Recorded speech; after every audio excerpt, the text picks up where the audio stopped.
Greetings and welcome. So today I'm going to talk about a topic that I see come up in forums, I get asked about frequently, and that topic is the book by Barton, Frabato the Magician, real? So I'm going to go through it and my take on it all. But one thing I usually don't add in these videos is I have a book out. It's called Preparation for Great Light, and by Clint Sabom, obviously. And it's about 6 months I spent living in a silent monastery. And it goes through the exact process of awakening that I came to, and I achieved complete vacancy of mind there, and was able to help me later get through a lot of the Barton steps with more ease. So I really think all of you would get a lot out of it because it was a milestone in my spiritual path. And the name of the book, again, is Preparation for Great Light by Clint Sabom, available on Amazon. So let's get to the topic. Is Frabato the Magician real? And there's a lot of questions around this. I think nobody knows for sure. There's a lot of questions around Barton's life and what he actually did. And there's theories that his editor edited and pieced together a lot of Frabato the Magician, which reads very much like a fiction novel, with Frabato being a magician at a really high level of magical attainment. And my consensus on this is that maybe 90% of it is real. I think all the abilities demonstrated in the book were able to be done by Barton. I think it's all things that he experienced. It's all things that he could do. The chronology may be pieced together differently. The exact details may be pieced together differently. But I do believe he was under magical attack. I do believe he could go through all of the higher abilities and initiation into hermetics easily, excuse me.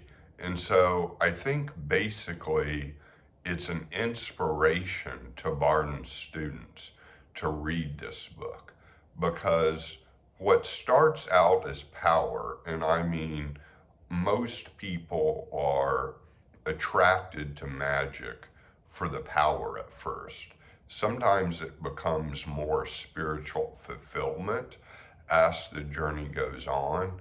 But I think this book is great motivation, and it was great motivation for me. And the complete pendium of initiation into hermetics really gives all the abilities he was able to do for the most part. And there's some mentioned in the later two books, the practice of magical evocation and the key to the true Kabbalah. However, most of it rests in all of the abilities described in initiation into hermetics, and gives examples of Barton demonstrating most, if not all of them. And as far as Barton goes, I think there's no way he could have written the 3 main books in the series without knowing it and without achieving it. And initiation into hermetics is the process by process that you don't often see in the more secretive traditions of Tibetan Buddhism and Tibetan Bon religion, which is kind of like Tibetan shamanism, the oldest indigenous tradition in Tibet, which has real life accounts of teachers achieving the rainbow body. When they deceased, there was just colors of a rainbow left. And the rainbows can really come at any time too. It is a sign of high magical attainment.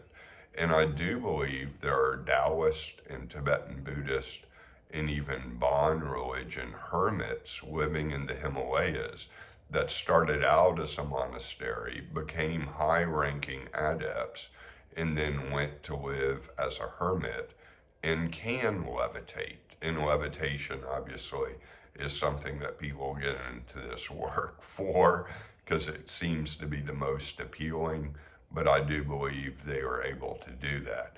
And Barton gives you the keys to be able to do that.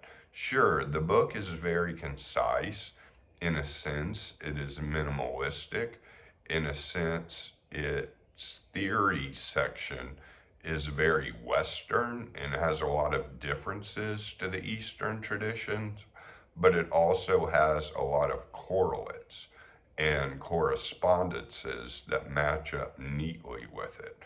So it's my opinion that Barton's works are a complete system, and all of the things that happened in Frabato the Magician are at the least examples of what he endured and what he could experience.